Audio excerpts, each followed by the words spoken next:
bars are really about the people. This is why it's great, and this is why we believe in it. Share the bear. Two bears, one more! Wow, wow. Wow, wow, wow.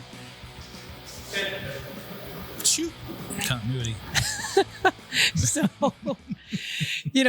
he asked me, he goes, Corey says you can get behind the bar.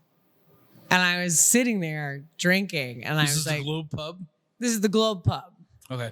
I was at the Globe Pub, and Corey was bartending, and there was 2 bars. I was in the back bar, in the back room. And he just grabs me and says, get behind the bar. And I was like, I'm drunk. And he goes, we're all drunk. Get behind the bar. Turns out. So it turns out I worked there for 2 years after that. Nice. That's a good run. Yeah, man. Where I just didn't even know. I did a lot of stage managing, and I started my own theater company when I was in Chicago too, which I really loved, with some friends of mine. But I was bartending the whole way through.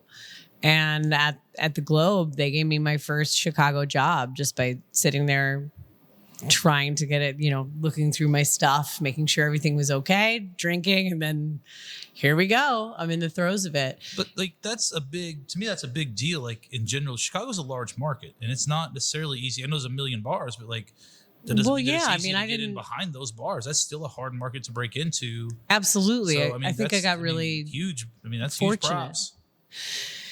Yeah, well, I sucked. Not to a good start. I don't know. I feel that way. I like working in St. Louis, and I've worked in other cities, but Chicago is in any capacity is somewhat daunting to me because I know that I'd probably be okay there. But there's a lot of people. There's a lot but of the great people. thing And I about love Chicago. You know what it's like to be at a bar though. It makes it so much smaller. It does. When you work in this community, you're encapsulated, and you're also that's how you get to know people. Think about the people that we've known that've just been I'm going to go to New York and bartend, and they've done that. I'm not devastated. They've done great. They're neighborhoods. New York is full of neighborhoods. Chicago's full of neighborhoods. St. Louis is a neighborhood. The boiler room, that was the small. I couldn't believe how small and neighborhoody of a bar. Well, I didn't really get into the cool bartending scene.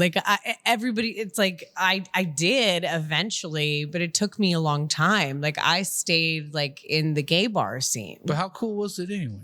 What? But how cool was it anyway? Think about how hard it is to get into an Applebee's. It's just the same thing. It's hard to get into an Applebee's. Think about going to Chicago and trying to get into an Uno's downtown. That's not an easy gig to get. Let alone what you've gotten into. Repeat that. I'm sorry, I didn't hear. Like an Uno's. There's an Uno's downtown Chicago. The Uno's. That would be a hard job to get. Not that you would want it, but it's still a hard job to get. Let alone absolutely. You are. That's all I'm saying is that's kind of a cool. There's places that are definitely to get through. I think Chicago is what I love about Chicago. It's far more embracing of people coming in. And I don't want to dog on New York, but New York is a little more closed off, I think, in the restaurant industry and bar industry. Pardon? I said I was scared. First time I tried to use a train in Chicago, I was probably in my mid to late 20s. I was like, this is going to be horrible. Is that because you're from Springfield? I guess I just had nothing. I had nothing to lose, man. I had nothing to lose. So I just said, fuck it. Studios because I was trying out for it was a VH1 reality show on their web series called On the Rocks. I was grossly unprepared for this. That didn't matter. But I had to get the train to go to NBC Studios from this little weird suburb just outside. People on the train were so nice, easy peasy. I asked one question. They're like, here's how you're going. So the question is but you already knew Chicago was a place that you looked at that was intimidating at that time. And I didn't have that. I had that with theater. I was intimidated theater-wise, but bar-wise, I was never intimidated. It was just a job at the time. I wasn't into it. This wasn't the time of anything. You weren't thinking, hey, this is my future by any means. No. You were in the theater. I was I've worked this before. I can do this. Okay. And then I had studied in England, and I knew English beers, and I knew everything about, football and soccer for Americans.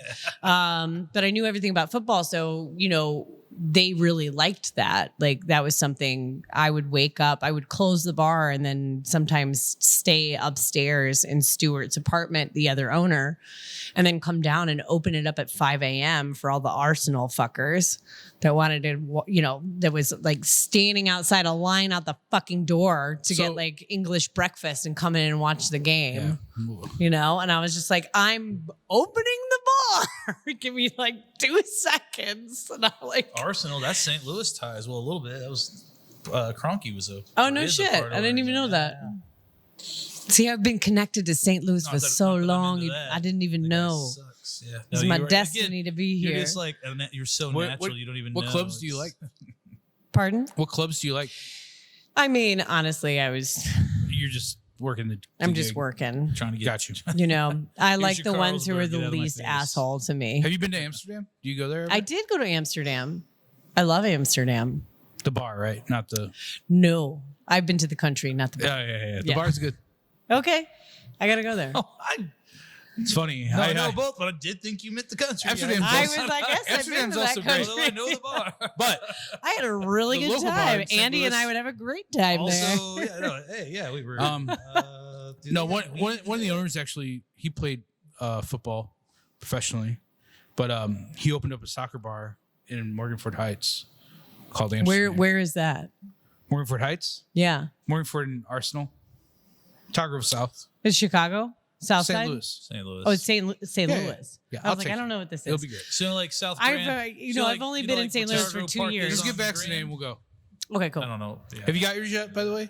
Did you get shot yet? No, not yet. I got it. I'm waiting. I went to Farmington. Brag about it. I might drive.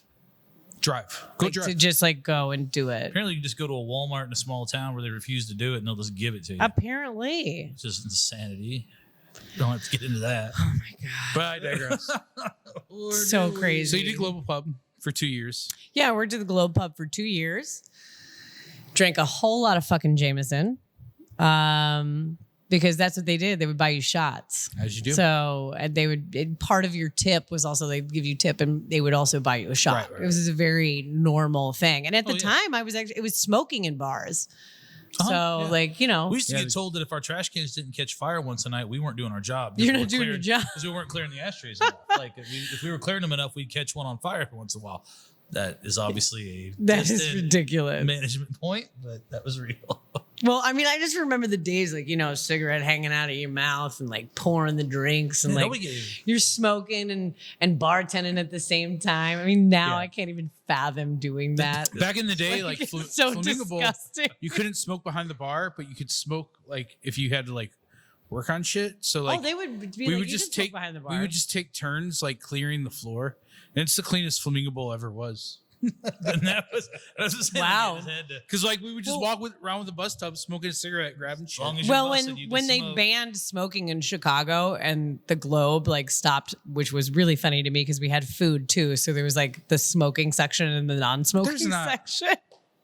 Yeah, which is like, no, there's there's not. not. A friend of mine, a non-smoking section in a restaurant is like having a peeing section in a swimming pool. Absolutely. It's absolutely ridiculous. Like it doesn't make any fucking exactly sense. No sense. But we did it and we did it for a very long time. We got smoke eaters.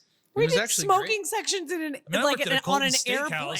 I mean, just people were smoking, drinking margaritas. This is the worst. Yeah, it was a good time. Somebody's just like hanging out with their kids, like eating a burger, and then like everybody's smoking of like the table right next to them. Although unpopular, probably. I remember going to town meetings in the Central West End when I was doing Bar Louie, and I would defend smokers smoking in bars. I just felt like it was like the last place. Like obviously, you shouldn't smoke in a hospital or in a school or.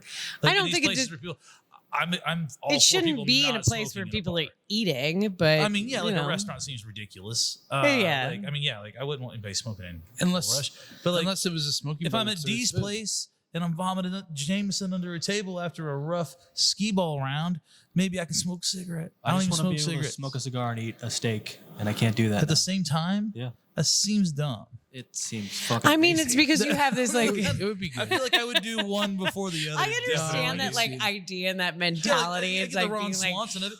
Even Doesn't Ron that sound Swanson didn't great? like it. The Ron 'Cause Swanson, he was right? like trying to make a point and he hated it. He was just like smoking his cigar and eating the steak in front of Leslie. And then all of a sudden he's just like coughing on it. He's like, It's not "Okay, good. It's not a good combo. It's not good, man. But hey, no, sure. I will gotta work on it, gotta practice. Are you saying Ron Swanson is not a professional? He's like, true. not real, man. He's a character, to be fair. Yeah, Seriously, to be he's a fair. character.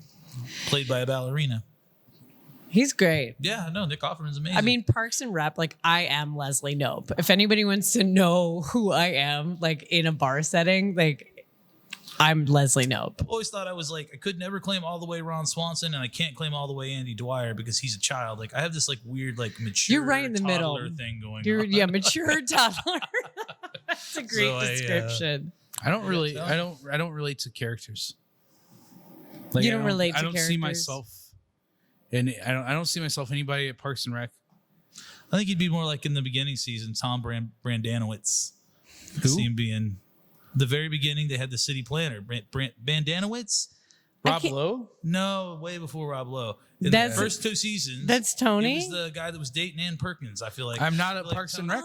Oh The guy, no, I'm not Parker. no, Parks and you don't Rec think person. Brandanowitz? He's always like kind of reserved. I love has the a little bit of show. knowledge, I love the but he's show. kinda I just goofy. don't. I don't see. Tony's myself in better that. than that. Oh, you did not enjoy that character, is what I'm getting. Yeah. Okay, very well. Tony's I feel like better if Jim than and that. Dwight had a love child, Yeah, soft, maybe. maybe. You know, Yeah. I just miss hugging you, Tony. Man, yeah. I feel like, who are you? Dwight's pretty angry. It's just focused. I don't think I have like a character. Like I feel like I am a character, so I don't relate Oh, to wait. You on are a it. character, Wait yeah. on because like I relate to Wolverine. Can I change? Can I change the mine? Hulk. I bet you do. I bet you do, Chops. I don't know. I bet you do, Chops. Oh, the You chops. said it before me. I was gonna say. By the way, the chops, because they were saying like Wilson, like Oh, obviously, you guys both have the chops Oh. right now. obviously Our Wilson. last podcast, Wilson is a mentor to me, and they were talking about it at the last podcast. we had mirrored facial hair on our guests because we had two on this side, two on this side. But, These two had chops, and me and this guy had regular beard. But Amazing. it was gross. but but it's definitely more of a Logan thing than a Wilson thing. Weapon X. Also, I got short hair now. Like I have I to. always Like, assumed you had the chops because of the mask. the mask. didn't always yeah, have yeah. the So chops. the mask thing was like, okay, my beard looks like shit, and now I just look like I was a thinking fucking, because pre-COVID you had the a full fucking beard. homeless guy from Festus. So doing Now this, you're a like when I homeless wear guy a from mask. Festus. I like the chops because I can see more of your face. Yeah, I like you it. you got good mouth. Little baby face. You got a You got a good mouth. You got a good mouth. Yeah. Back to Chicago. But the other part of it too is like I noticed my hair was thinning, and so I cut my hair short to fight it. And I liked having long hair because one of the things is like when you walk around, like people are like, "Oh, there's a guy with long hair." Like, Okay, he didn't just have long hair. What'd you have? what do you mean? You had dreads. No, I'm not talking about then. I'm talking about when you. But he had dreads. I had dreadlocks for twice. Two weren't times. great. Apparently 2 times. Not I a- did not a it great- too. not a I was big in deal. Hair had the dreadlocks? I was in Hair the musical, and Was that part of hair? I had a lot of hair. All right. And I can't just had say that dreadlocks I by circumstance? purposely did dreadlocks. I It just forgot to wash my happened. hair. My hair was like, yeah, No, my I hair fucking was did- down I here, did- and it just That's not what started those are. dreading. No, I did the thing where like you fucking section out your hair, you stay up all night, and you're fucking like backcombing. Yeah, a lot of work, actual fucking work, beeswax and then ripping it apart every day and all that stuff. Well, it sounds worth it. It's not. It's terrible. But yeah, we're getting there. Yeah, we know your glass is empty. Where's your Lambrusco? Is your Yeah, you need Franzia another bag? drink. No, you just telling us to get there. he's just letting us know he's almost there. Okay, cool. But part of it was like having long hair was like an identity thing. Like it's like Yeah, I mean, I'm long in the hair was middle, I'm my in this, I'm in identity that. for a long Yeah, yeah. time. I don't know anything about And then so it's just kind of like, okay, like I just want to make sure that I still look like I'm not like I don't know, some redneck with a beard. I don't know. I don't know what it means. Well, apparently I just look like a dyke redneck now with my haircut. So Ted Cruz. Who is telling you this? Damn it, Kean. No. Fucking can. Ted Cruz isn't a dyke. That you know. So you know. You're That right, you because know neither of. am I. I'm queer. Genderqueer. And we'll be back. No. All right. So you did Global Pub. What got you into Violet Hour? Because really, the reason why we're in Chicago is because he just Okay, talks so about wait a minute. Violet We've Hour. got to talk You about don't get to this. just do that. We got to talk about this. Who spread the rumor that I was at the Violet Hour? I thought that was real. No. I said it because I Never. could have swore I heard that was. I'm not going to name names. Nope. Sorry, because now I'm on a podcast. So you were not there. No, never. Where were you at in Chicago? Just to correct me. I mean, that's my bad. Yeah, I ultimately. mean, I knew everybody who was there, but I never worked at the Violet Hour. We gotta start fact checking. Well, no, You know- and you here know we that- are fact checking. I'm going to tell you this right now. and I'm You glad know to that take the you could brunt just of this. Google my name and all the information Well, comes no, I up. feel that about my. I get that. I completely get that. Are we just getting? I'm also- okay. No, I honestly, I don't. I could have swore that I did on the internet read that. Not obviously in the last day or two. That's okay. Maybe it is an internet. And I'm sorry. I'm like, not trying to. You know, it's like a believable lie. Well, I don't know that it's better. It doesn't define you by any means. No, I never worked at the Violet I Hour. I don't know love that the Violet Hour. I is think it's enough. See, amazing. I'll tell you again. Not gonna name names. I've had more than one bartender. Second, that That's conversation, and not that we're interesting. talking behind your back. Wow, are there like I'm believe? not again. I said it in the way that I said it because I was beyond sure, not just in my own. You kept always nonsense. talking about it, so I just thought it was real. I I don't. talked about it. I've had conversations with known knowns. I just- about 'cause this. The last And thing I'd be again, like is so- like, "Oh, hi, Meredith. Oh, where'd you come from?" She's like, well, I'm actually from I mean, yeah, 'cause it's like- Colorado. No, so yeah, my apologies for sure. No, Like, it's okay. I don't, think because I worked for Mike Ryan. Mike Ryan came from Violet Hour. again, I really believe now, not that I like to play the So victim. who's Mike I Ryan? believe that Mike someone made a Ryan rumor. Was at Violet Hour, and he left. And he started, Sable with Kimpton Bars, and Love then he Sable. became the director of all Kimpton we've Bars. And talked I about worked at Sable.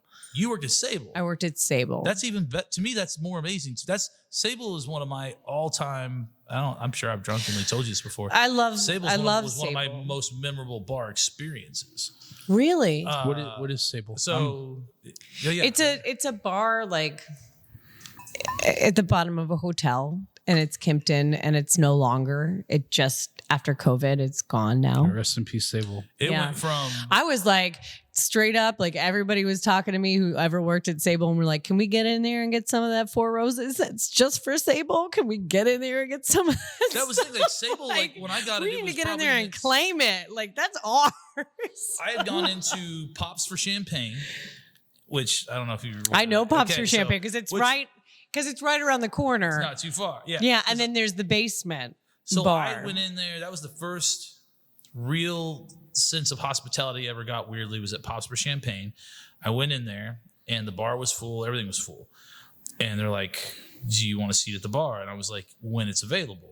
And they went and literally like moved bar stools, moved people, and like we got in. And that was to me, I was like, "Who does that?" I'm from Missouri, where that's over the top. I do that a lot now. Like I do that almost every time I can. Well, prior to Yeah, COVID. I mean, I'm And Move people. like I will literally ask people to scoot down and bring in bar stools and get people into my bar if that's possible in a nice restaurant, because usually we've got them pretty spread out as it is. It's not right. like, Leclerc's Landing or something. Yeah. But In then I hospitality, was- you make things happen. I mean, and Kimpton. that was it. It was just the act of Kimpton's very intense about that, and I love that. Like, let's make like that moment happen. Let's do everything we can. yeah. Like to me, I would say like the hospitality, the whole. It's what happens for you, not something that happens to you. The Danny Meyer quote is always like, Yeah. something that was the first time I love setting the table. I mean, that's I one think of my we've favorite got it sitting books. Over on that Yeah. bar right Yeah. over there. But the bartender there, we just asked him like, what's good in town? And this is like maybe 2010, and they were like, hey, go down to Sable, and that's where that's where we drink. I remember getting down there and having my first pisco sour. Jesus Christ. That doesn't look like a pint glass does. I don't. You want to get me a beer? Yeah, what do you Or want? like that, like a milkshake? What? What? Give her the Warhammer. Give her the Imperial milkshake. How is it? I'm sorry I interrupted you. No, this is all Tony's got to do the editing this week, so he can take anything out he needs. Bring it on. But no, anyway, they sent me to Sable. It was a good time. I had my first pisco sour. I had a pheasant slider with Maytag blue cheese, and I remember that being very Pheasant specific. slider. I know it sounds so freaking pretentious, but I know, like, I very I'm specifically remember it. I'm a vegetarian, but that sounded really good. Well, like, yeah, just those two together was crazy to me. It was the first time, like, at a young age that I'd experienced, like, I looked at they had all their garnishes in like double rocks glasses. Yeah. And there had to be 30 some odd double rocks glasses on that bar. Like, it was designed to fuck shit up. Like, Sable. and they did. Yeah. And they did. So The and bar you did, yeah, to work at that bar was it was just it was designed like a kitchen. We grab another. It was everything that I ever wanted out of a bar. I had they been work fresh desiring ingredients. it. I had been working towards it in places that I've always worked. That I was like, why aren't we running like a kitchen? I don't understand. Yeah, that seemed like And then they- I yeah. finally got to a place that worked like a kitchen. I mean, I won't lie. I went back to the bar that I worked at, and we adjusted some things based on what I saw at Sable. Like, I just fluidity wise, like, it's like these guys Fluidity. are, like, when it comes to a We're doing happy craft hour in cocktails that Chicago, are it is crazy. crazy, Like- and you want to crush. I mean, the tickets would just like tickety, tickety, tickety, Yeah, tickety, tickety, closest I tickety. ever got was like, Like yeah, like, you would just hear the put them ticket over machine. your shoulder. I can't imagine. Love That's you, crazy. Thank you, Tony. So anyway, yeah. So if it's not Violet Hour, it is Sable. That's even better news to me. That's a bar I had personal experience with, obviously, and the whiskey selection. and that's what was crazy. You guys went from a cocktail bar to one of the top 100 whiskey bars in the country. In like The 3 Scotch years. selection, everything that I learned from there was just, and I didn't work there very long before I was commandeered to go work at Volume 39, another Kimpton property. Which you mentioned earlier, that's where you met Natasha. Yeah, So, that's where I met Natasha. That's where she Full gave me her circle. card. Very, very much different, very designed, very similar, very similar, because it was designed by Mike Ryan, who worked at the Violet Hour, of course, and he helped design it with Jess Lambert. And I just want to shout out to Mike Jones and Jess Lambert, who brought me to Sable. I was at another bar, and they sat at my bar, and they took me away from that bar and brought me to Sable. I got really lucky where I was poached. So was it before? I never or actually after went to Sable? go, and I never went and actually brought a resume there and tried to work there. But I remember sitting at Sable, sitting there and having dinner there. And it was a few years before I worked at Umbra, this great place in Andersonville, where Marty Fossey and Jasmine and Leah gave me a chance to run that place. That I remember sitting at Sable, having dinner, seeing the bar. And I thought to myself, and I think this is the first time I was really thinking of this was my career. And I said, I will never be able to work at a place like this. But I want to so much. I was getting ready to ask, was it isn't just that before crazy? or just after? And then they came to my bar and they pulled me. They said, you need to be here. Come here. It was the biggest change of my life. It changed my life. Mike Jones and Jess Lambert. That's awesome. That's awesome. Huge.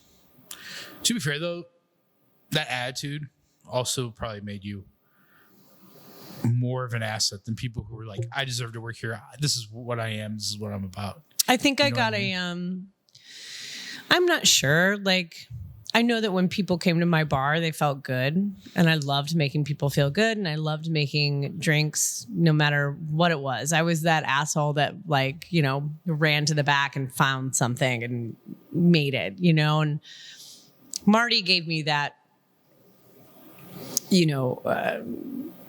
creative license to have fun within an Italian setting. And I got to play. I mean, mostly it was because I went down into the cage and I was like, what do we need to get rid of? I feel like the way you describe it, though, like you were there and like you were working towards something. It wasn't just like, this is what I deserve, this is what I get. Like, how do I get more? It was bartenders that like just the goal is to get to this particular stage. It wasn't about how do I get more. It was about how do I achieve this level that I feel like I should be at for this venue. You know what I mean?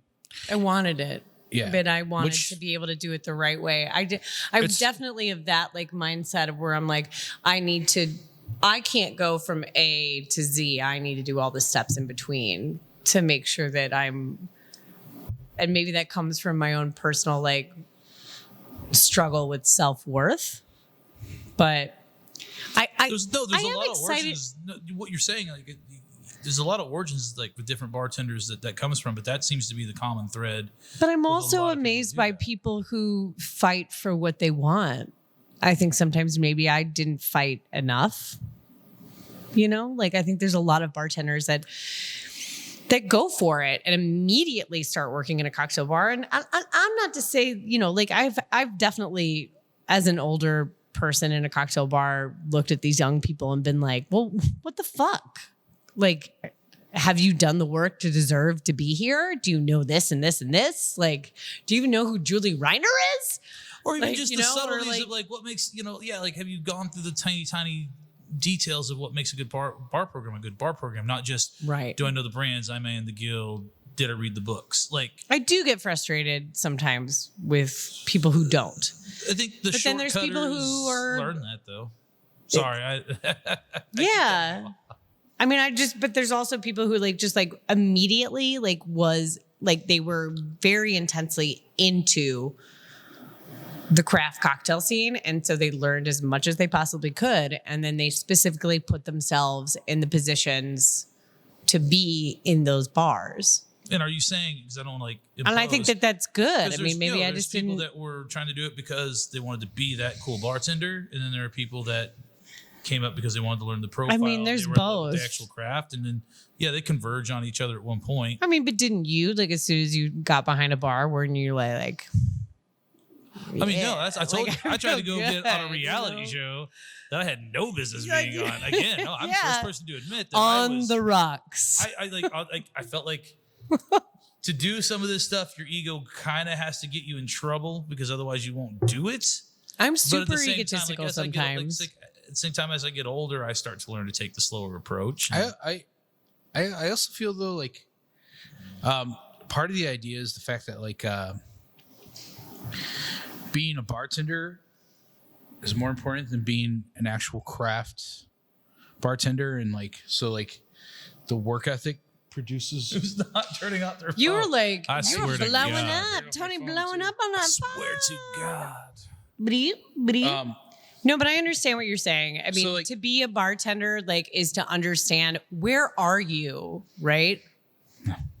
Like everyone should work at a dive bar for like a year. Yeah, like, absolutely. Like I want bartenders to see the actual worst, like, common denominator of like what this business is, and then go from there, and then figure out what you're doing. Because also, like, I mean, that makes you. I mean, even just cutting lemons and limes. I mean, let's take it down to like the smallest of thing, right? To understand like what it is to be a good bartender is understanding the space that you're in. Understanding what you're right. And even a bar manager or somebody who's trying to create something, it's like what's difficult, what comes in is like when you have multiple people above saying this is what we want to create, but then you have the people in the location that's trying to tell you what to create. So that's a whole nother thing. But if you're a bartender or a bar manager, lemons and limes, right? We're talking about lemons and limes, cutting them.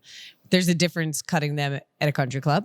There's a difference cutting them at a club, like a dance club, right? Mm-hmm. There's a difference in a craft cocktail bar. There's so many different variations of cutting a lemon and a lime in different scenarios. You know the half moon? You cut it in half, you put the slit down, and then you do as many as you possibly fucking can. There's that little flimsy, tiny fucking thing of a lemon and a lime. Club. Yeah, it's a club. Yeah, country club, you got to do the big thing. Right. And then a craft cocktail, you're like, no piff. It must be, I mean, I'm like crazy. Ask. I literally have text wars with a friend of mine that we try to get the perfect cut of a lemon and a lime, and we'll text each other and rate each other. Are you talking about like Oh yeah, Like peels? The most beautiful, like where it literally looks like somebody like designed the lemon and the lime. We're not just a peel. I'm talking about just the fruit that you would squeeze into your cocktail alone. You know, in Western, I had a big thing where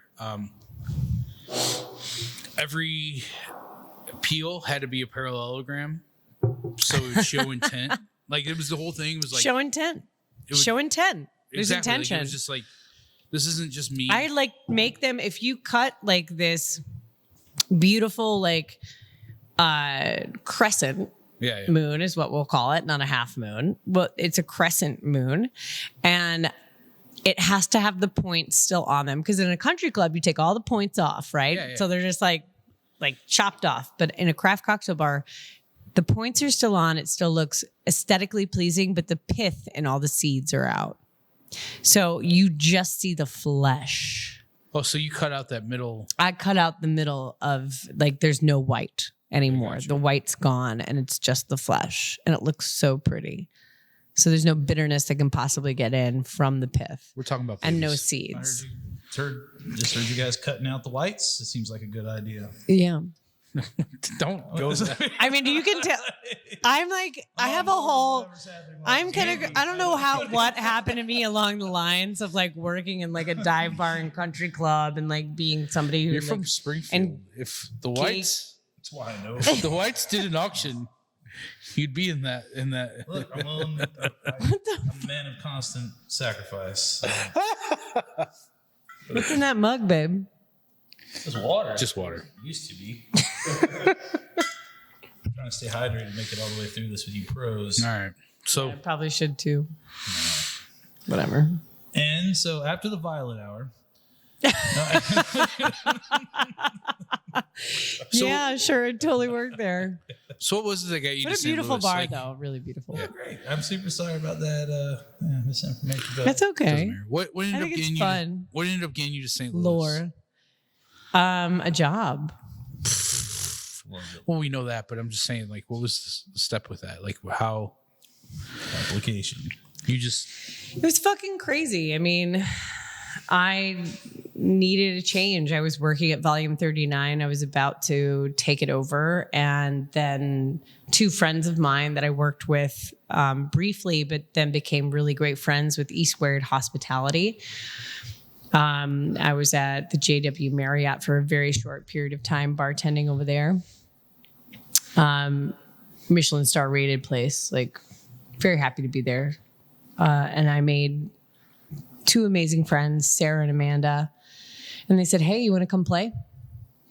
Come play in St. Louis. And I needed to change. I had been in my place for 10 years in my apartment. Wow. Yeah, so I moved from that place. Oh, that's a haul. Yeah, and I moved to Andersonville and I was there for 10 years. And I was at Kimpton and I loved Kimpton. But I was frustrated. I wasn't learning and I was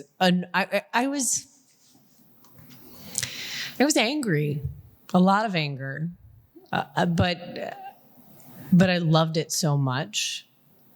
But I needed to change, and my dog had died, and I knew my relationship was kind of ending, and so That's a good. I just left. That's a good time to get the fuck out. Yeah. Just left. Like, what's next? I was like, I'm gonna roll the fucking dice. Give me a sign. I mean, and Ruby though, I mean, to her, who our relationship, like, Is this the ex or the dog? she's my ex. Okay. Yeah, she's actually like still a really good friend of mine and does my website, and she's amazing and incredible. And it was probably the most amicable breakup ever, and she helped me move a bunch of shit in a U-Haul here, and then was like, I think we're gonna break up. And I was like, I know. And I was super sad about it, but also she's like the best person to break up with. I don't know what to say. Like, she's great. That's the worst thing to say. No, you can have like hanging out to dry. I just don't think it's my place to joke about. you can have exes that were like amazing people. Like, yeah, it's amazing. I'm very much a part of me is very much like we some still have an amazing relationship, and I'm an ex that actually mattered. You know what I mean? So that's and fine. still there's a reason why you get together, and I think we both grew together. And Right. And then, I think it was in an angry state also, like in my life. I think a lot of things have bubbled up just recently too. Even after On God, I think I came in with so much like gusto and like trying to like fuck. I'd be lying if anger drove my move here. I mean, Yeah. in a bad way. Like I just want to be using- honest, like, yeah, you of know, course, I think I was very angry. it's a motivator in the right way. I mean, not anger pleasant, comes but from it's a- grief. It comes from, you know, trauma. A lot of shit I didn't ever deal Yeah, things with, that and we now have to it's learn to come to coming terms with later. up. actually, Vision will tell you that grief is love continued. Just, you know. I mean, I honestly though, like, I feel like I like went through a therapy session with WandaVision because I Well, felt to be fair, so, so should D. So I should, felt so so close did to she. that. I was like, I was actually like in the commissary kitchen where I'm like doing all this like Amari and shit and like literally living and zesting my life away. So all I do is like live by myself alone and like in my own head, just like washing fruit constantly. And then I'm thinking about WandaVision and I'm just like, I am a villain. I'm a villain. I'm a villain. Like, and really like thinking about moments in my life where I've been like, I have been that because I believed so hard in what I was doing for the betterment of everyone else. But was it? See, and I have had. I mean, as a comic book fan, I've had the same thoughts. But here's where I think, and I'm not telling you where you are, but here's where I came out and where I think we might be is we also don't do a lot of things with just pure malice. So there's such thing as the anti-hero. Guys like, you know, Deadpool or Dino. Whoa. yeah, like I So straight not up all the way did good a. by any Listen, stretch. I did a Facebook But I'm also, thing like, you know, where I doing got gross Slytherin. I got Slytherin. My niece is I got proud. Slytherin, man, on a Facebook quiz What thing. were you going for? Oh, I got Facebook. I had no Slytherin. idea what the What fuck were you were were talking going about. for? My niece. You know is those little things that you do on the Harry Facebook. I was Potter, like, the yeah, I'll go down the quiz. rabbit hole and I'll click the Slytherin's like things the- and I'll like the evil do the thing. quiz. No, he's not. I mean, yeah, English. but also Slytherin, like, They're smart. I agree. Like I got really upset about Slytherin. also then the I guy was that- like, well, I'm like a total You Snape wanted to be a Slytherin. Hufflepuff, You didn't right? Like what I'm was like what was the guy good guy, that bad ran? guy. You know? Wasn't like the guy I that would ran hope. Slytherin, the guy that was in love with Harry Potter's mom? Snape. Yeah, wasn't Snape, Snape, like a is that his Slytherin? name? Alan Rickman. Yes. Alan Rickman. Yeah, I Oh mean, my like, God. isn't that the point of like, Love you so hard. there's a little bit of dark to everything that's good, so therefore you have to encompass some sort of dark I because think so. at some point the ends do justify the means. Sometimes they do. That was General. No, I mean, like, that's the thing. It's like, you don't make an omelet without breaking eggs. And I'll tell you what, man, like, And you don't. the people who say that Tony Spito is the nicest guy in the world are the people that don't really know me. And like, the fact of the matter is like, there's Hey, people some who, your business is business, you know. there's going to be people who will say that like, I'm a fucking asshole. And it was like, I'm doing Anybody the best. who listened to our last episode. Yeah. You. But like the thing was, is like I'm doing the best I can for the best result, and like that cut out some people, and like, well, I understand like that's it might not have been the easiest decision for me. It's shit that has to get done, and that's why I'm a boss. Like, and I don't mean like Right. a boss like a fucking rap star. I mean like Oh, not that's just the thing. That's the things you have to make whenever you're trying to be. It's difficult though, I think, as a woman sometimes. A lot. It's hard Can't imagine. It's to difficult. come to terms It's with difficult that sometimes It's because difficult doing as a person who actually cares. I do, and I And, like- care. It drives me sometimes so crazy. And like I actually think like when you say like when you're a woman, it's because you're expected to be something that you're necessarily not even tied to. You know what I mean? Like I Right. don't think it's about you being a woman. I think it's about you feel that like you have an expectation to be something that maybe I'm not. But that shouldn't Yeah. be the case at all. You know what I mean? If Right. I'm an But it is the asshole, case. I'm It shouldn't passionate. be the case, but if it you're is an the asshole, case. you're a fucking bitch, which doesn't make sense. You know what I mean? Right. But I don't think that's about being a woman. I think that's just about you have an expectation of what people expect from you, which is fucking wrong. Right. When it came here, there were high expectations, and I didn't want to disappoint anybody. And so You know what's awesome though? I was like, So I you went. fought. No, you fought. I fought. You came in like, I mean, I don't fought want to take away from your hard. story. Like the headspace is super familiar to me.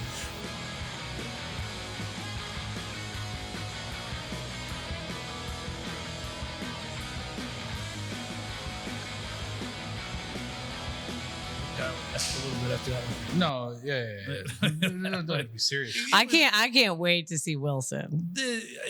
I'm so excited. I'm sorry. I love him so much. We've thought about Talking about somebody else who worked at On God with me. He was your dad.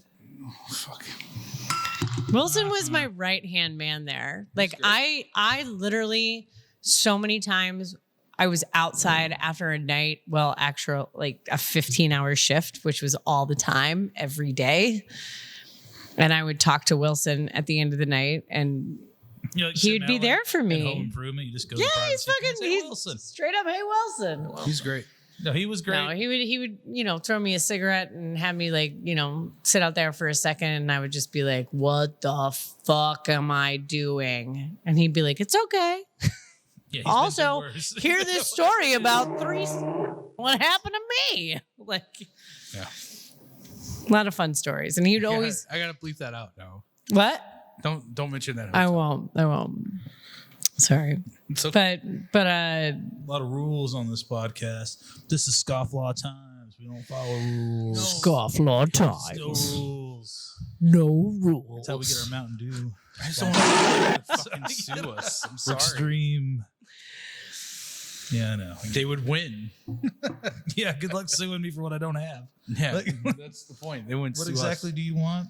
They would sue. I think I've got an Amador mixing carafe that I'm not using. Yeah. Anyway, no, this is good. It's great. That's my equity. On guard. On God. We left. That's, On that's guard. where we're at. So on guard, you guys have, you and Gerard have. Yeah, so I was there, and we did an amazing program. I left because a new management group came in. It was the only way to go out. I mean, I think I went out in a bang. Like, I had a beautiful New Year's Eve cocktail dinner pairings planned, and it was a seated event. This is Bull Rush. It's only a few blocks from where you were. All we heard about on guard. Yeah, it was Like, really. you were more like before I even met you personally. Like, yeah, that's how I. Heard It's about things that I've always wanted to be doing. So that's what I wanted to do. And I think On God gave me the idea of that's what we were going to be doing all the time. And then it didn't happen. And then I was running a club in a steakhouse. And I was like, cool, I've done this before. Really ready to do something else. And you had like, Jake Smith under you at that time. I love He's Jake. one of my favorite all-time bartenders in this town. he was actually one of my first bartenders here in the city, other than Joe. So when I was here in St. Louis, just kind of to see if I wanted to be here, I'd never really explored St. Louis except for that one time at Pops that I will never telling forget. No. 24-hour fucking darkness. I walked out, and then I was like, oh my God, is it light outside? Like, Look at all where this the gravel. fuck am I? We gotta get the dog. So We have a dog. we Is that a dream? yeah. we bought a dog. We gotta go get a dog. We're fucking at Pops. Anyway, but Joe and Jake were my first bartenders. So because I was staying at the Chase Hotel.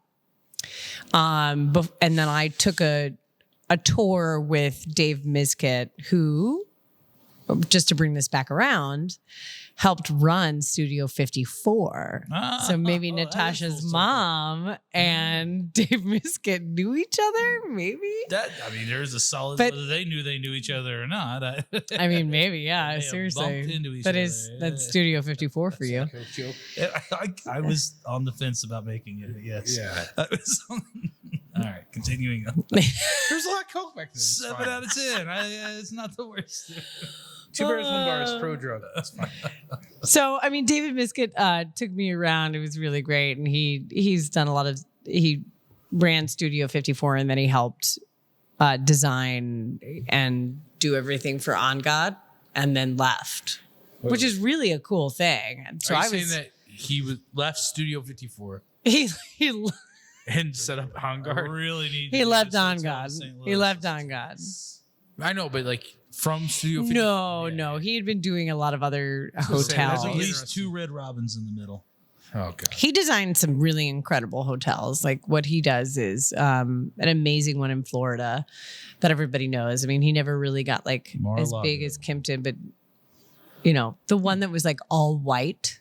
I can't remember the name of it, but it was all white rooms. David Miskett like designed that. Oh, okay. I don't know. Well, I mean, offhand, or sorry. got the people. He helped run it and got the people to design it, and it was his like vision of like all white rooms You and want then everything one white? stark We can't thing. do this. That's too difficult. Yeah, That's insane. What do you like expect? I'm not sure if people are gonna be about Cloth this. white and paint white are different. That's got to be tough. I mean, yeah. I mean, let's think about that. Like that place is all different colored rooms. I heard like it's like all the rooms are. It's kind of an artistic hotel where everything's kind of not a theme so much as its own motif. Yeah, so every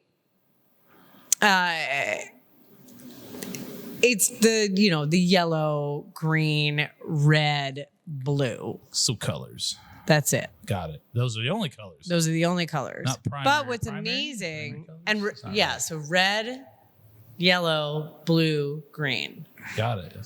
And then we had some purple in Art Bar. But all the rooms are that color and they're designed towards the feeling of that color. So each room has that specific feeling that you get from that color. Like yellow is happiness and green is growth and red is like sensuality. Are they also giving you opium with your check-in? Like what Blue what is tranquility. Yeah, I mean, yeah. Like what are we doing? I have an amazing, I don't know if I can actually say this, but like Blue Shark in the Blue Room became a thing because there were 2 gentlemen who dressed up as sharks one night and rented a blue room and did a video. Is it on the internet? And then something happened. I mean, yeah. I don't know what to tell you. I don't know what to Just say. I keep don't know what to going. say. It's very- Did the room Is this flood like and they a swum around? video you can search? You can't search the video. I think it was like a sex video that they made for themselves. Oh, it's they like, didn't put it up on. It's Pornhub? no, I don't think they It's put like it the up. I Katy Perry wish that they halftime put show. it It's up. just 2 sharks. No, we had to get the cops in because they like did too many drugs and like we're like sitting outside of like the thing being like, just like fucking tweaked out of their fucking minds. Just being a jabberjaw. Yeah, How and much the poor cocaine? people at the front desk at like 3 a.m. Well, after I closed and I was coming up and being like, hey, and they were like, what the fuck did you serve them? I was like, nothing. That's Yeah. just break Drugs it are down bad, life into kids. shark Drugs are bad. Blue shark in the blue room. Blue shark in the Do blue drugs room. like a fucking adult. That's the Do only- drugs like a fucking adult. Exactly. Yeah, That's it. you're right. So You're gonna have a fun time editing this. I'm sorry. We don't really. we really. Oh no! I know. Please don't say that. I don't. I'm Blech. down for I it. don't know how clean you think this is. Watch me but- fuck around. Watch me fuck around. All right, I Find need to out. drink more so I can get funnier All right, in my so- own head. So then you left On Guard. We went to Taste. Yeah, so I left On God. I did a beautiful whatever. Yeah, you did a wonderful New Year's Eve dinner. There's so many feelings here that like I can't even like discuss, and I'm trying to We like should. be as. It's like I mean, I could give you my op-ed on it in the sense of here you are, you've done this great thing at Ongrad, and we've talked about your fuel to get to this point, and you're proud of it. You've got bartenders under you trust and are clearly very skilled and have gone on to do. I bigger things. hosted the Compass Box second national competition there. Compass Box is that that bottle that's on your? Yeah, table? that's that Oh bottle my that's right God. there. We made it. We made it Compass Box. So yeah, tell us about that. Yeah, so I won the national competition in Chicago, and then Is I this went a on cocktail competition. Yeah, cocktail. Yeah, I won the Compass Box national competition here in the United States, and then I went on internationally to London to do a 3-day London. global London. London. Is that how you say it? Frankfurt. It's London. London. It's not that different, but people freak out about it when London. I don't see. There's no. I say it. London. Yeah. All right. Yeah. Okay. Yeah. Cool. Sure. It's not that bad. Not that No, great. listen. Get me on the phone. Get me on the phone with my parents, and I talk very different than I'm talking to you. So How do you talk to your parents? I don't know. It's just Is different. it the New York thing? Yeah. Hey, Meredith, how's it going?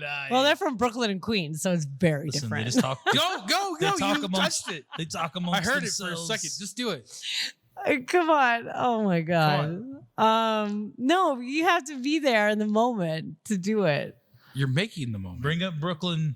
Wait, You no. went to school Bring up for this. Long This is Island what you were- and Google everything- Maps. Yeah. I don't know. Just tell us how your Compass Box event went. How'd it go? Yeah, so Compass Box, so I got to at OnGod. I did the I went to the global competition, and I got to do 3 days of a competition with and hang out with John Glazer, who I'm pretty sure that you talked to Nicole, who was on one of the other podcasts that you did, and you're talking about Dave and how he knows like bourbon so well that he can break the rules. Pickerel, yeah. And John Glazer is that person For Scotch or for single malt? Scotch. Yeah, he knows Scotch so well that he just breaks the rules, and that's how this company is started. He used to work for Johnny Walker. Now, and I'm sure I'm wrong, but Compass Box was built on not just blends, but a little bit of an orphan barrel type program. A little bit. Is that accurate? Inaccurate? It is. I mean, his blends though are blends of like They're fantastic. No, I don't amazing believe single it's malts. It's not in the you same. know, it's not anything different. I mean, It's not like Johnny Walker Black Blend or a Dewar's Blend. There's Right. intent, I feel like, behind these blends. massive intent. Yeah. I mean, obviously he's like super cheeky, but also like bougie as fuck. Yeah, like Peat Monster, I think, is the one that most bartenders will recognize on their back bar. Yes, Peat Monster for sure. Great King Street is the most affordable of them all. But I mean, the one that I fell in love with was Hedonism. Oh yeah. I'm still obsessed with it. I still think it's like, it's, you know, coconut, banana, pineapple, rich. Which is all fun, like, but because light only and recently good. Scotch changed the rules. To Right. where now you can Well, barrel you- within anything. you But remember at the 3-year time, it was deluxe? oxidation. What's that? Compass Box 3-year deluxe. No. I Oh actually not my familiar with that. God. So the thing is he just put like, the reason why he had to call it 3-year is because he just put a little bit of a 3-year in there. Yeah. Didn't you bring up the whole? And the rest of it was what's the like rule? 32 years. The Like- The teaspoon. Yeah, I the mean- teaspoon law. Yeah. We're He like, brought up with Nicole, like as you said, because again, Yeah. the single malt mind. The teaspoon. I was talking about how High West makes their campfire. They bring in a Scotch, right. and it's really just one Scotch, but it's illegal to take out single malt out of the country without it being in its final product. So what they do is they buy like a giant vat of Lafroig, Right. and they take like a teaspoon of Ardbeg and just go bloop, and they'll be like, oh, look at that. Well, it's a that's it. I blend. mean, it's the same Yeah, that's a concept. blend, There's yeah. a lot of rules in Scotland, and there's a lot of like. I think like once they realized that that's what High West was doing, I think they were actually trying to figure out a way to fuck that game up too. Sure. I mean, it's the same thing with John did. You know, he was like, "How can I make Passive. this ridiculous? Like, absolutely That's what we need. ridiculous, I mean, and like and- put it out there like But that's- massively." but And I single think malt's the after same as that wine. It's became very like tough. the That's no what makes- age that statements makes and that shit- being like, "We're not going to talk That's about what age." makes that shit fun though too. Like we all come from some sort of tradition. We all have to pay some sort of homage to it, but at a Right. certain point, like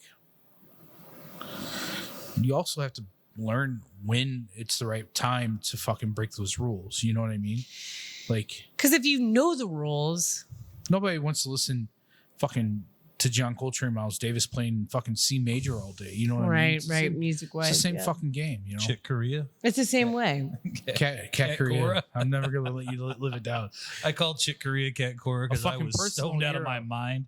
What the It was fuck, like- dude? Last time I smoked a lot of weed, and then I came in and was trying to talk about. I'm about to smoke some of that no, weed. Turns the chicken into a cat. Cat Cora? Isn't she a chef?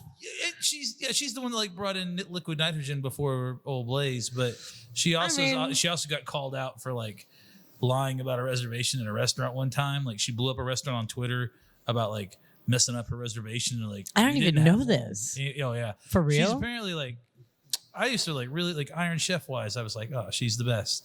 And then like you hear a couple stories. It's like Mario Batali, and you're like, maybe not all the way the best. Do you know Mario Batali? Terrible. Fuck him. Yeah. Okay. Oh, I know I saw the that. look on your face. I was like, am I just alone? Well, I here? thought for Like- a second I was like, Mario Batali said something about Cat Cora. I was about to be like, what? Cat Cora like blew up a restaurant for not having a reservation like 4 or 5 years ago, and they were like, "You didn't have a reservation." Anyway, she was like, she got really lewd. Oh, she was about upset because she had a it. reservation She claimed to at have a one. restaurant. She just assumed they just let her in because she's Cat Cora, and they didn't have a reservation for her. And when they turned her away to save face, she made a big spill about. She was like Drake in the Chicago Bulls. She was just like, "Oh, Ooh. they didn't." Talking about chips. This guy talking about chips. They say it on ESPN all the time now. He coined that term. It's ridiculous. Anyway, What the fuck It's is so- chips? championships. Drake calls them chips, and now it works. Apparently, it's a real thing. Fucking- It's become Championships that. are now referred to as chips because Drake said Chips. so. And it was after the Toronto Raptors won. Like you're fucking at Do you like think- Las Vegas. Do you think he was such a giant Raptors fan because it was the first team that let him into the dressing room?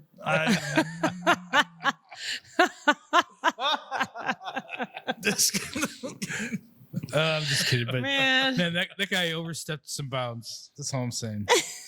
If I was playing for the Raptors, I remember. I'd punch that fucker in the face. I don't know. It was like 2014, 15, and Sprite had come out with like rap lyrics on Sprite cans, and it was stuff like from Nas, Most Def, and next thing I know, I see like some Drake lyric, and I was like, wait, are we considering him part of this group now? No. Like, is this where'd the Drake lyric come from? I don't. Anyway, well, I That's digress. pop culture, babe. Let's That's, say that for that's- Dustin because It's true. we Things got for plenty him. of hip hop. So Compass Box, you're a big fan. You're not only representing, you know, your area, your city, your hotel, but globally, the United States. How many other U.S. competitors were there? Just you? No, just me. Yeah. That is fucking insane. Yeah, it was insane. Yeah. It was scary. What was And your amazing. What was your cocktail? You know, I got there. The drink that I made there. Anyway, the drink that I made before, there was multiple. It was a 3-day global Yeah. competition, so it was so many things going on. But the drink that got me to London was called. I'm trying to This is what remember fucked it up last time. Stop it. what. Nothing. Continue. No, please. it's You like got I'm just power trying to there, go. remember. Go, You can't get go, stuck on go. that town. Keep Go, going, go. keep You going, gotta- keep you gotta going. beat him. Yeah, so the drink that got me to London, the Cyrenaic. And I named it the Cyrenaic because the Cyrenaics were this hedonistic, I used hedonism in my cocktail. So they were a hedonistic Greek group that believed that the acts of hedonism could also be altruistic and good for everyone. Just like that. Sexual pleasure It's could not unlike the also plot of be a Transformers. altruistic nature.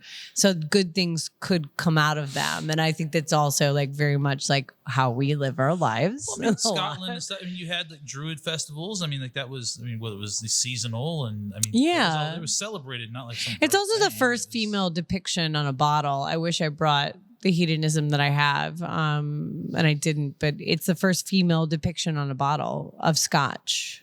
Oh, that's of awesome. Scotch. Of Scotch. I'm was, like, sorry, waiting not for of the anything next else, line. but I of was Like, like, oh, Scotch. Damiana's got. But in I'm a about very to find power, a bottle. yeah. But of Scotch is a very powerful female image on Yeah. there as well, and it's delicious. I mean, it's very like severely approachable. So, like, to get like into making a cocktail with Scotch, like specifically whatever you're getting into, like is it important? Like a lot of bartenders that might be listening to this, like we shake and strain, we shake and strain, we shake and strain. But when you're working with Scotch, maybe not so much. Like, how did you produce your cocktail? Like, I guess what I'm getting. I mean, I did it like Scotch, soup. did you shake and strain? I guess, yeah. I stirred. That was kind of my point. Was like when it's different. Well, with hedonism is Scotch so because delicate. I think you you can't don't want like to drop temperature like that. every Scotch is completely different, so you can't. Yeah, you there's can't no say rules that. You can't say one way or the other, in my opinion, about any liquor. I mean, that's true. Blood and sands exist. I don't like that I cocktail. think I've it's terrible. never Really? liked I that think it's cocktail. terrible, yeah. I don't like Really? that cocktail. Whoa. Orange juice Whoa. and cocktails Whoa. is nonsense. No. Whoa. I'm not gonna blatantly say that because I don't agree necessarily. Have you never had a But- good blood and sand? I have. I've tried them a lot of ways. You? If you give me a little acid adjusted orange juice, and maybe I'll be okay with it. What I'm with the you. They fall fuck? flat. They fall flat. Even with the cherry herring, I love it. They're just boring, man. They're just They're like so good. blah blah blah. I don't know who's made your blood. And Sorry. Let me make you a blood and sand. That's nuts. I would like to make. I don't. Yes. I don't do the normal. Because it's all equal parts, right? It's like, Not the same ratios. It can't Little be. Dave Wonder, No, you can't equal- It equal can't be. amounts. But that's Can't the be. thing. If you go the normal ratio of like a blood and sand, it's just like it's just No. the Blood and sand's- baseline, blood and sand's super fantastic. You just have baseline to- for me. they're right. I think that's where Especially my, Hotel my Tango hate one. for orange juice and cocktails. I'm not saying they don't do well. It's just last time I made a sunrise, like I even tried to like change it up and go Thai with it. I wanted to add MSG to the orange juice because I'm just like I don't understand orange Well, juice. orange this juice is just an honestly, odd- just an it's odd perfect citrus. on its own. Yeah, you like without You yeah, have touching it. fresh orange juice and you taste it and you drink it. I'm like, I'm sorry, it's No, just good that- on its own. I I don't don't need hate nothing. orange juice as a whole or as a category. Just in cocktails, it throws me off. That's all. Yeah. Which is personal. And Except not- it's much better with its peels, like that orange cello that I made. I like, yeah, orange bitters, orange peels, flaming orange peel. Totally. Yeah, Flame, don't- flame that Do peel. it. Do it. Gotta You flame get a that job in peel. Chicago. So with Compass Box, what are the Compass Box bottles that you got? I what are you brought a drinking? couple of Compass Box from my own collection. Oh, where'd you get these from though? I got them from one of the competitions, the national one that came here to St. Louis. I hosted the second one because I was the national winner of the United States. I didn't win the international one. Rosie Mitchell did from London. She's amazing. London. London. I know what the Sorry. name. I know what the title of this episode is. Oh, good. London. Two bears, one dyke. All right. Two bears, one London Bridge. Oh, that's right. Two bears, one dyke. Yeah.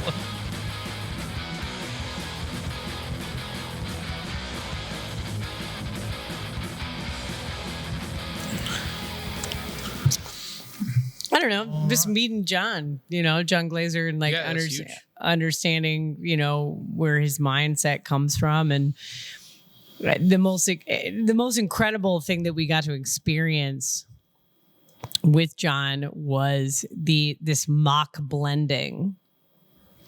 Where it wasn't really a mock, like we were blending our own whiskey from different singular whiskeys that he had, different scotches, That's huge. different malts or grain. Actually, have you ever been to Pinckney Bend?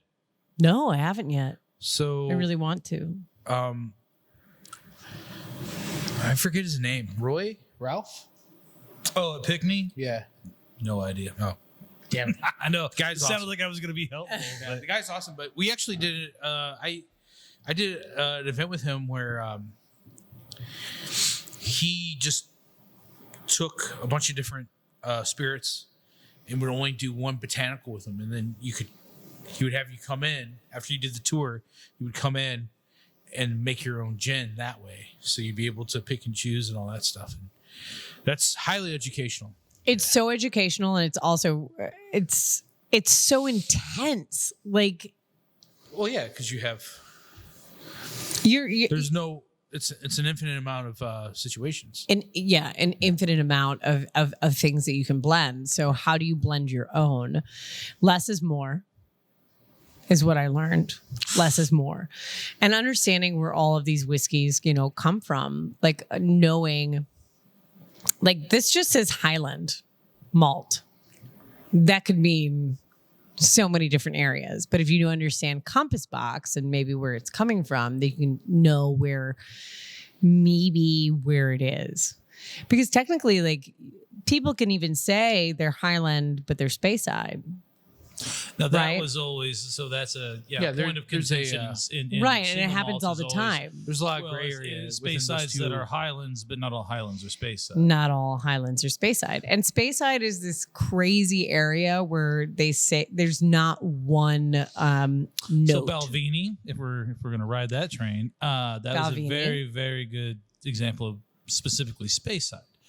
I don't know, because I think Speyside is varied.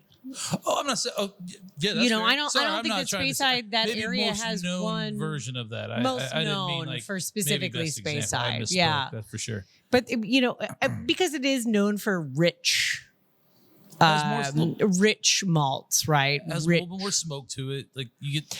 There's no smoke. There's no You don't peat. really get like peat from that. No, there's no peat. Peat is specifically the islands. Yeah. Well, I mean, like the Isla, I get like a ton of like that iodine. Heavy But there's smoke Isla, and but you have the whole islands at the top, right? And then you go down. No. I said peat, not smoke. I mean, Peat- like peat you is- said smoke. Oh, well, you said sorry. smoke. Sorry, my bad. You said But when smoke. you're saying smoke, you're talking about like the Smoke not could the come from the heavy barrels. ones. I know Like I have a Isla's- Stratford. I think you're confusing Strat- like caramelization with smoke. Like, Okay. Like the Fair. kind of like. Are you looking for like that caramel thing, like the warm, like almost like baking spice thing? Is that what you're saying when you say? No, but I have two very knowledgeable people telling me. No. It doesn't mean anything. It's taste. So I am. It's subjective. It's Like, subjective. taste and aroma and savoring is always objective. So if you're getting, you know, No, change what you're thinking. Just say I don't think that you changed what I thought. I'm just saying asking. that you guys are like, why I am fortunate enough to have people like, honestly, like you guys in front of me that have a lot of experience with this. It helps me find the same here. Just drank that's a lot. why would I for a moment think that I'm strong? Like, no, this is part of it. I guess I always had that idea, like especially with Balvenie, like I always used to get a little bit of, again, not Isla because it's not Lefroy, it's not, you know, these big smoky botanical iodine monsters. I used to always think that I got just a little bit more than I would get from like a standard Highland. and that could And be that from the maybe chart, the comparatively, barrels or- that they're and using. I'm not using the right vocabulary. I feel like you're but chasing chart. but yes. Yeah, you're probably tasting the barrels that Chartreuse they're is specifically delicious. I using. know what that's like. Well, the islands. We all agree on chartreuse. I want to go back to chartreuse. Well, then I was happy when it was let's go chartreuse. back to chartreuse because you know what? I don't Let's know. do that. Let's go But- into. but no, and We can talk about Scotch all day, and I'll go into it really. And I think that's this podcast. So yeah, absolutely. Like, lay it on me. Like honestly, Well, the islands are very much like that's their geography, right? They have the peat. So Isla is the one that you know the most. There's Jura as well. and then what? Campbellton is that? It's not part of the islands, is it? Campbellton. Campbellton is an actual no. It's I know it's its own weird. part it's of its something own else. area in an island. Okay. Because I know it's again. Campbellton, something very yeah, specific. that's And Springbank's the only one that I know offhand. So like I'm not going to pretend I right. So understand it is that region. part of an island, but it's a section. Yeah, I just knew it was pretty. So if specific. you're looking at like the, At one point, it's hard because I'm like I'm being filmed, but I'm also like on the radio. So we're talking about the very top, right? There's the top islands that kind of like surround Scotland. Yes. And you have Scotland, and there's some islands at the top, and then there is the Highlands, and that's at the Which I very consider top, mainland. and it's a mainland, and then the Speyside is kind of on the right, Yeah, okay, and it's still at the top, right, and then you have a little more of the Highlands, and then you have the lowlands, and then you're going into more of the islands, and then you the things that you know a little bit more is like Isla. Right. And then Isle of Skye, where Talisker is from. Yeah. And then you have Jura. And then there's this other like island. And there's some weird, like I think there's north-ish and south-ish, like another one. But like Aruba, below, Montego, I think I'm Baby trying to White remember Aruba. because like Right. maybe you should look it up, producer man, like It's now lovely. the But Florida Keys. there's Jura, and then below it is another island, and then Campbelltown is there even more obscure. Yeah. more obscure, smally there. All right. Anyway, so that's the geography, and there's so much that can come from it. But the majority of Scotch is actually just tastes like apples and pears. At one point, really, Scotch. Just malted barley. Yeah. I mean, There was an argument for Scotch to have 15 different categories, yeah. and then they Honestly, it was said, very "Oh, shit," small. and they There was a did- lot of places that were just like bringing Scotch to Yeah, but at the same other time, I mean, like- places.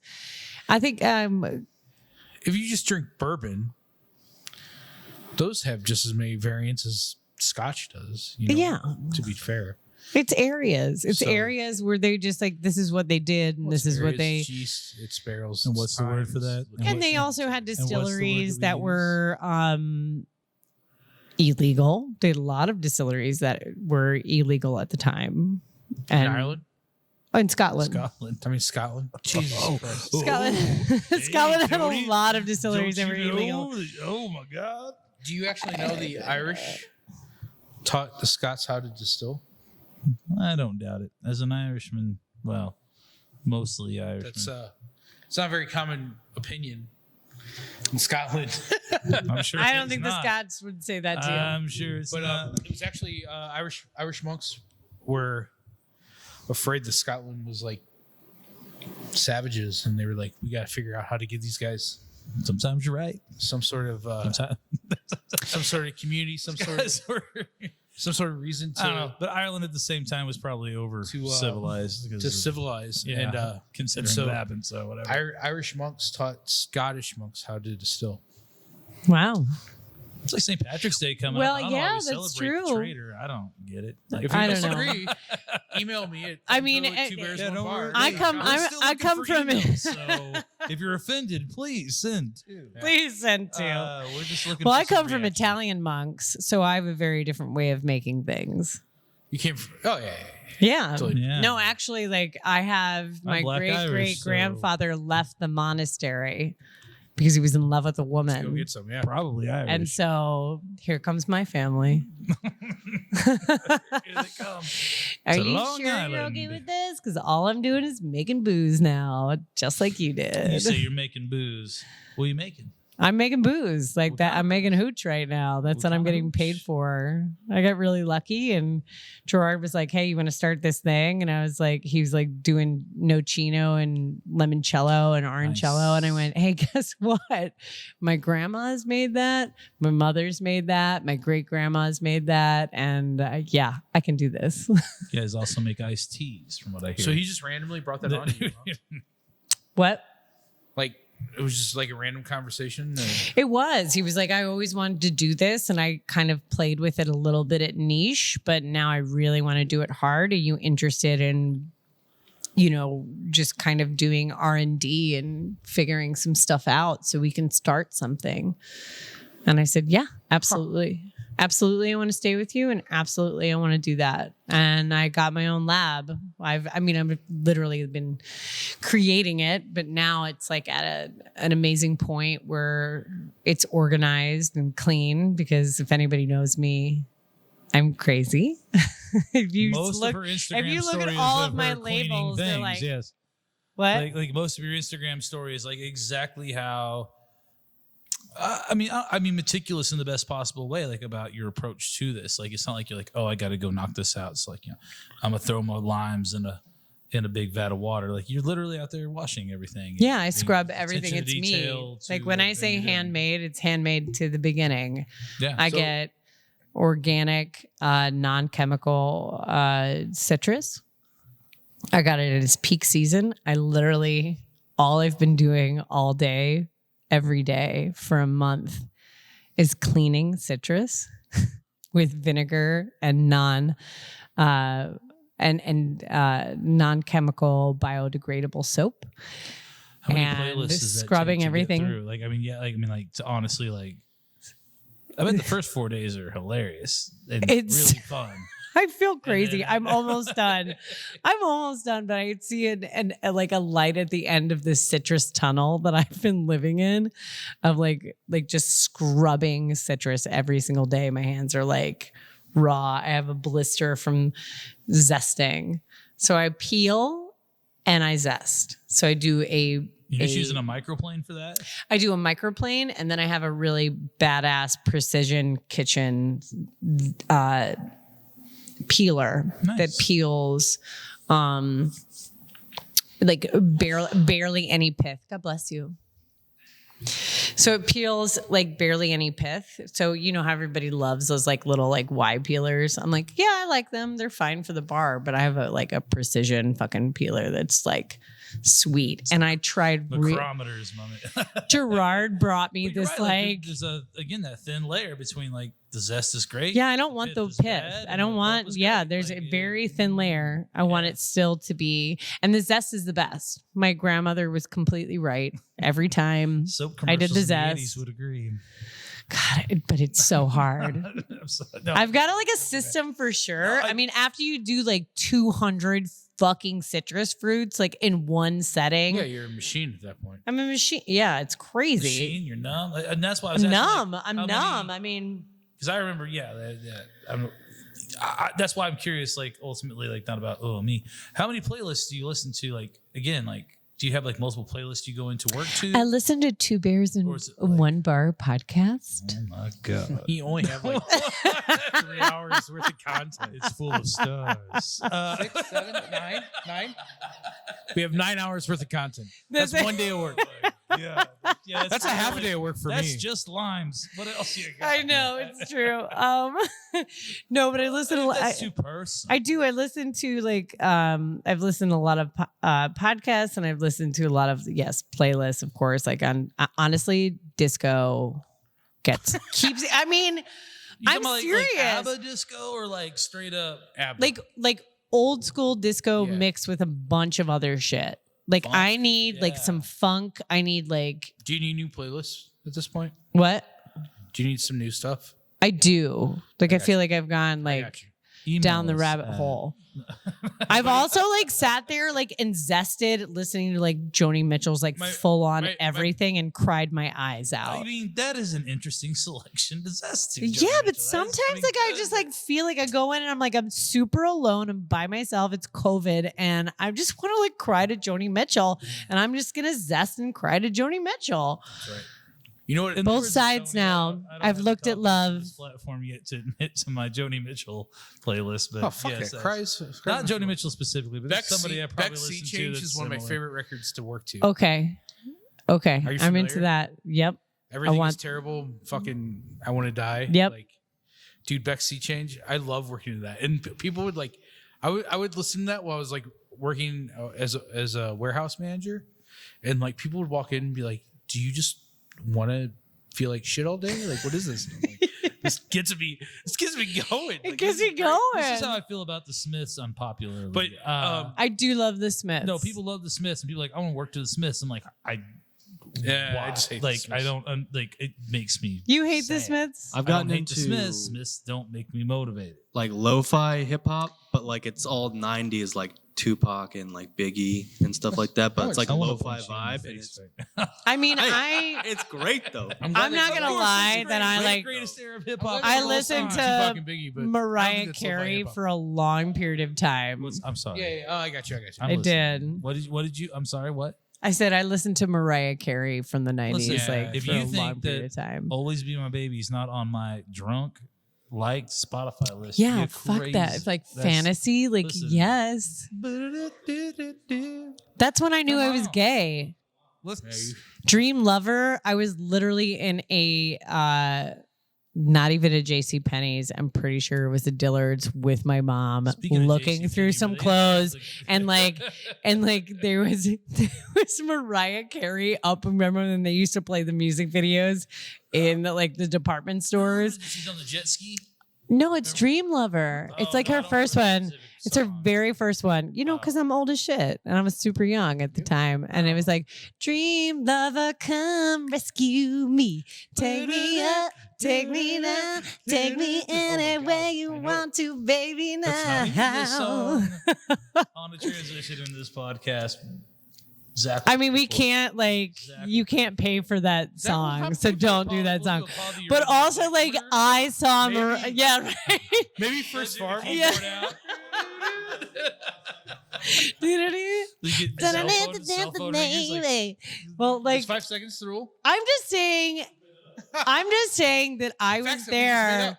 I was there in that department store looking at Mariah Carey on Tortoises that are allergic to TV, Fernet. and Facts we just made up. band name or a state. I am telling you exactly how, like, I felt weird feelings in my vagina while my mom was trying to be like, "Do you want to try this on?" Like, come on. Try on Mariah Carey's Because of Mariah Carey. Yeah, I was just like, oh I my can see that. God. She's sick. Why not? She's I'm on beautiful. board. I mean, come on. That voice. Come on. Like, come on. That's what I'm saying. Like, I don't. Is Bop on that same playlist? Yes, it is. For the That same was reason. that was like later. That's get it. much later. I get it. That's much But for later the when I same reason. thought that Taylor Hanson was a woman, and then I felt attracted to him, and then I was like, "Oh, okay, this is why I feel attracted to him because he looks like a woman." Do you have a song that was like? Do you have a song that ever made you feel like? Yeah, like.